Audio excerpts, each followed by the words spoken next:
असीम और प्राचीन, निर्मम और पथरीले भूदृश्य की आगोश में समाया। प्रकृति की कोमल छटा में बसा जमींदोज होता यह किला। संघर्ष और बलिदान के किस्से सुनाने को बेकरार है। किस्से उस जंगल के जहां गूंजती है हुंकार वीरों और डकैतों की। आज भी मेहमान की चाय में यहां सिर्फ दूध होता है। कहते हैं यहां के पानी में ही बगावत है।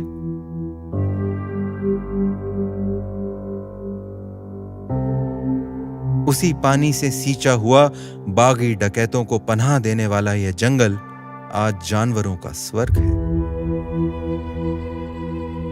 और चकमा देकर छुप जाने में तो यहां के जानवर भी माहिर हैं।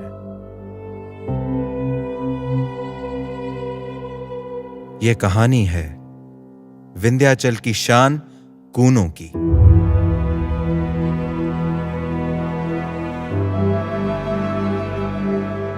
,750 वर्ग किलोमीटर में फैला कूनो राष्ट्रीय उद्यान, दीवाना बना देने वाले दृश्य, हर मोड़ पर रहस्य और रोमांच, शर्मीले जंगली जानवरों का घर कूनो।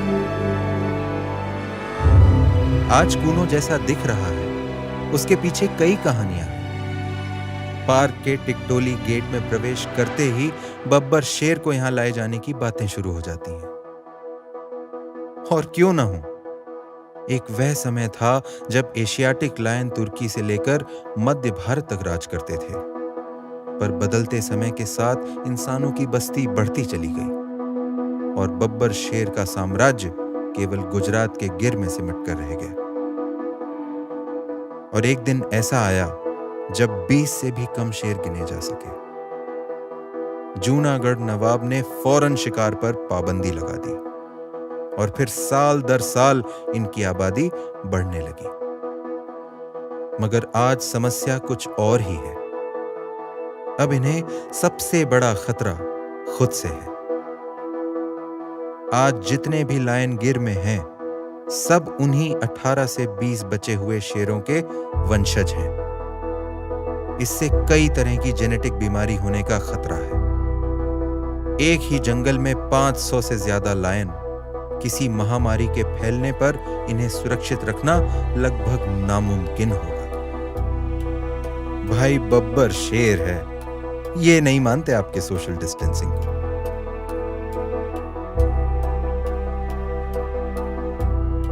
वाइल्ड लाइफ के जानकार इस बात पर तो एकमत थे। गिर के बब्बर शेरों को अब जल्द ही एक नए घर की जरूरत थी। तो 1991 में wild life institute of India ने एक अध्ययन शुरू किया और कई जंगलों के आकलन के बाद मध्य प्रदेश के Kuno Palpur wild life sanctuary को सबसे माकूल पाया गया। यहां का मौसम और माहौल दोनों ही काफी कुछ सासन गिर जैसा था। शेर को नया घर देना था, उसके पुराने घर जैसा होना तो जरूरी था ना। और जनाब, लायन लाने की बात कोई नई थोड़ी है। 1920 के आसपास महाराजा माधवराव सिंधिया प्रथम पूरे लाव लश्कर के साथ अफ्रीका से कुछ लायन यहां ले आए थे।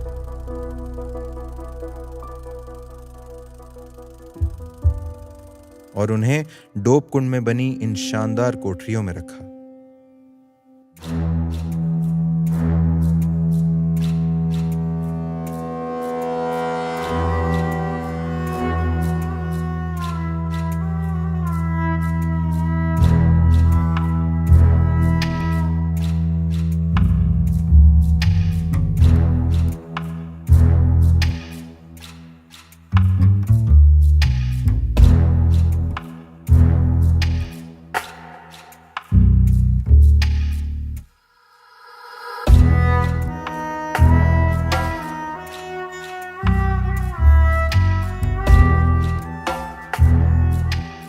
उनका सपना था इन्हें खुले जंगल में छोड़े ताकि इस भूदृश्य में बब्बर शेर की आबादी को दोबारा स्थापित किया जा सके। हालांकि ऐसा हो नहीं पाया, पर मानना पड़ेगा महाराजा सिंधिया की सोच समय से बहुत आगे थी। डोप कुंड के पास रहने वालों की माने तो आज भी रात में इस खाई में बब्बर शेर की दहाड़ गूंजती सुनी जा सकती है। दिमाग तो इस कहानी को नहीं मानता, पर दिल है कि मानता नहीं। फिर जब वन विभाग ने इस पर विधिवत रूप से काम शुरू किया तो उद्देश्य था शेरों को आजादी और सुकून में रहने लायक एक घर देना, और इसके लिए जरूरी था कूनो अभयारण्य में बसे सभी 24 गांवों में रहने वाले 1500 से ज्यादा परिवारों को यहां से विस्थापित करना। गांव वालों की भलाई और सुरक्षा भी इसी में थी। क्या है ना, मिस्टर एंड मिसेस सिंह को शांत माहौल में रहना पसंद है। यहां रहने वाले सहरिया और बाकी समुदाय के लोगों ने सिंहों के लिए विस्थापन के कठिन रास्ते को खुशी खुशी अपना लिया। वैसे भी बाहरी दुनिया से कटकर जंगल में रहना आसान नहीं था। नदी के आसपास की जमीन उपजाऊ तो थी, पर दूसरी तरफ यह चट्टानें डकैतों को भी पनाह देती थी।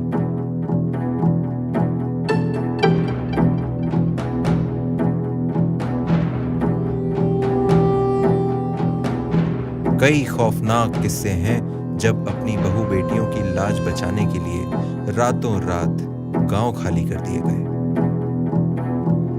कूनो पालपुर से पलायन कर लेना सभी के लिए फायदे का सौदा साबित हुआ। विस्थापन का इतना बड़ा प्रोजेक्ट पालपुर राजा श्री जगमोहन सिंह के समर्थन के बिना संभव नहीं था। आखिर गांव वालों को उन पर अटूट भरोसा था। राजा, प्रजा और शासन के मिले जुले प्रयासों से सभी 24 गांवों को 1998 से 2003 के बीच कूनो से बाहर अगरा ग्राम में विस्थापित कर दिया गया। धीरे धीरे इन छोटे छोटे गांव और टोलों से आए लोगों ने अगरा को केंद्र बनाकर आसपास की जगहों में अपना घर दोबारा बसा लिया। सहरिया समुदाय के लोग वैसे काफी सादगी से रहना पसंद करते हैं और एक ही बड़े गांव को केंद्र बनाकर यहां सिंचाई और बिजली की व्यवस्था करने में वन विभाग भी ज्यादा कुशलता से काम कर पाया। रिलोकेशन के बाद सरकार की मदद से आदिवासियों ने कूनो संघर्ष समिति का गठन किया, जो कि आज भी लोगों और सरकार के बीच सेतु का काम करती है। आज पलटकर जंगल की तरफ देखें तो गांव के कुछ निशान बाकी हैं, पर ना जाने क्यों इन टूटी दीवारों को देखकर सन्नाटे का नहीं बल्कि सुकून का एहसास होता है। दिल थोड़ा रुआंसा भी होता है इन लोगों के बलिदान को देखकर, जो जंगल की भलाई के लिए अपना घर छोड़कर चले गए।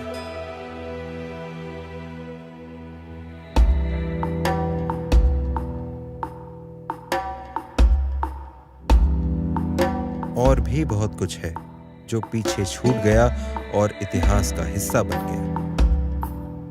जैसे 500 वर्षों का इतिहास खुद में समाये पालपुर गढ़ी। कूनो नदी के किनारे बना यह किला कभी चंद्रवंशी राजा बल बहादुर सिंह की राजधानी था। उन्होंने यहां लगभग 1666 में अपना साम्राज्य स्थापित किया। कई लड़ाइयां देखी हैं इन दीवारों ने। सूर्यास्त के समय किले का नजारा तो देखते ही बनता है।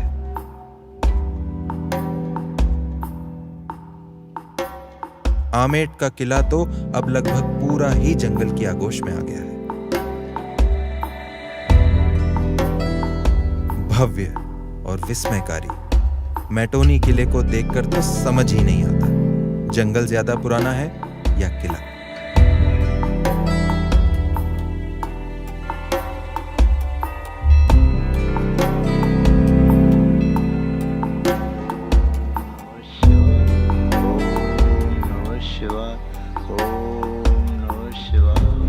इस क्षेत्र की लोक कथा और संस्कृति को आज भी धोरेट बाबा सिद्ध स्थली और बाबा रन सिंह के दरबार ने जीवित रखा है।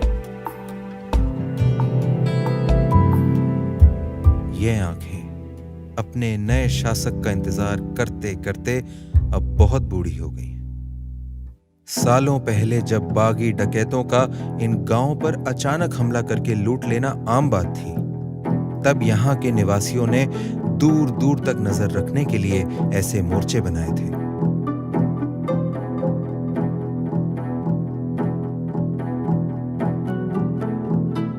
चौबीस घंटे मोर्चे पर पहरेदार तैनात रहते और दुश्मन को दूर से ही आता देख रहवासियों को सचेत कर दिया जाता।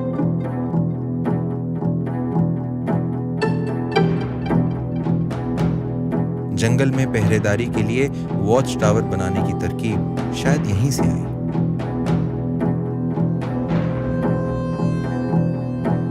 गहरी खाई के किनारे पर 5 मंजिला इमारत बराबर ऊंचाई पर चढ़कर जंगल पर नजर रखना कमजोर दिल वालों के बस की बात नहीं।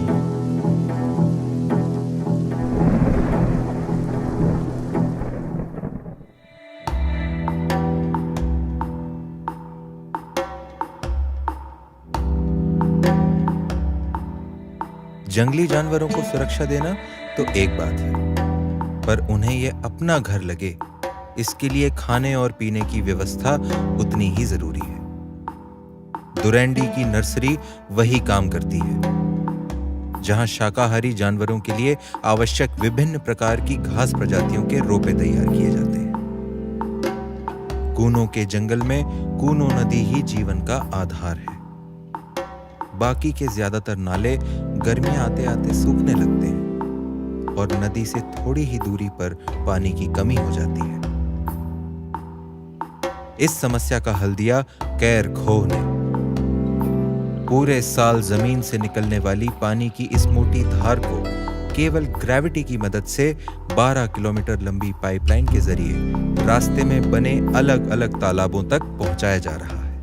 कमाल है ना? अभी तक कूनों में बब्बर शेर तो नहीं आए, पर इस जंगल को लायन प्रोजेक्ट और इन सभी प्रयासों से काफी लाभ हुआ। इसमें वाइल्ड लाइफ और आदिवासी समुदाय के लोगों दोनों का फायदा हुआ। अरावली और माधव नेशनल पार्क के बीच बैठे कूनों को जंगली जानवर तो हाईवे की तरह इस्तेमाल करते हैं।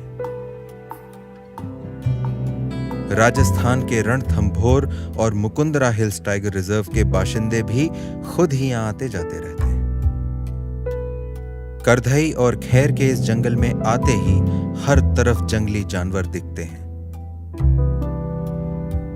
यहाँ के घास मैदान अफ्रीकन सवाना की याद दिलाते हैं और इनमें से कई घास मैदान तो कान्हा और बांधवगढ़ के मैदानों से भी बड़े हैं। करधई के बारे में माना जाता है कि बारिश आने से पहले हवा की नमी से ही यह पेड़ हरा होने लगता है। हार न मानना तो कोई इनसे सीखे। कभी हार न मानने का यही जज्बा कूनों की भी पहचान है। और अचानक ही यहां एक सागौन का जंगल सामने आ जाता है, जैसे मानो पूर्वी मध्य प्रदेश से उठाकर किसी ने इसे यहां सजावट के लिए रख दिया हो। आगे झुंड में चीतल, पीछे विंध्याचल। अद्भुत नजारा है और चिड़िया में उत्सुकता रखने वालों के लिए तो यह जन्नत से कम नहीं।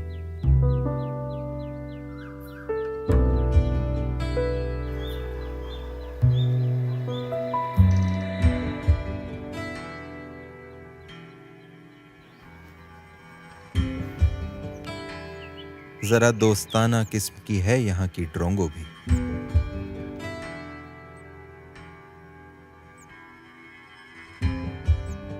जैसे ही जंगल को थोड़ी सुरक्षा मिली, शाकाहारी जानवरों का घनत्व प्रति स्क्वायर किलोमीटर 2.5 से बढ़कर आज 65 हो चुका है।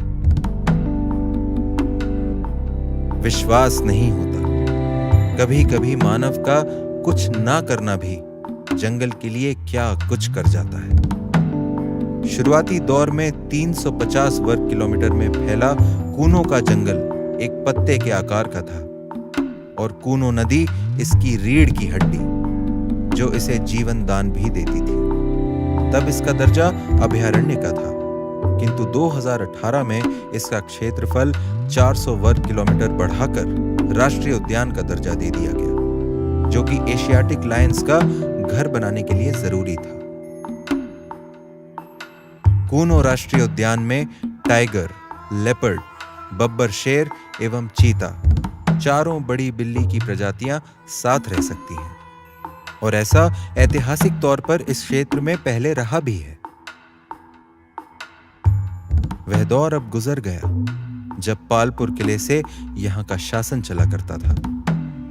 इसे अब जंगल ने पूरी तरह अपने कब्जे में ले लिया है, या यूं कहें कि जंगल ने इस किले को अपनाया और फिर जानवरों को तोहफे में दे दिया।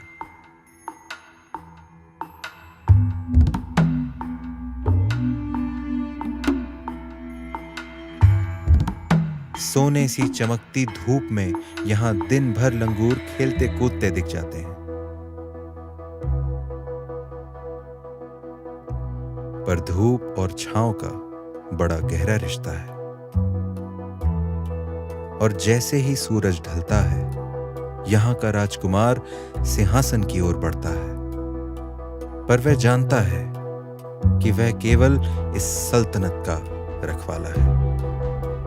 कूनो की प्रजा को अब भी इंतजार है अपने असली शासक का।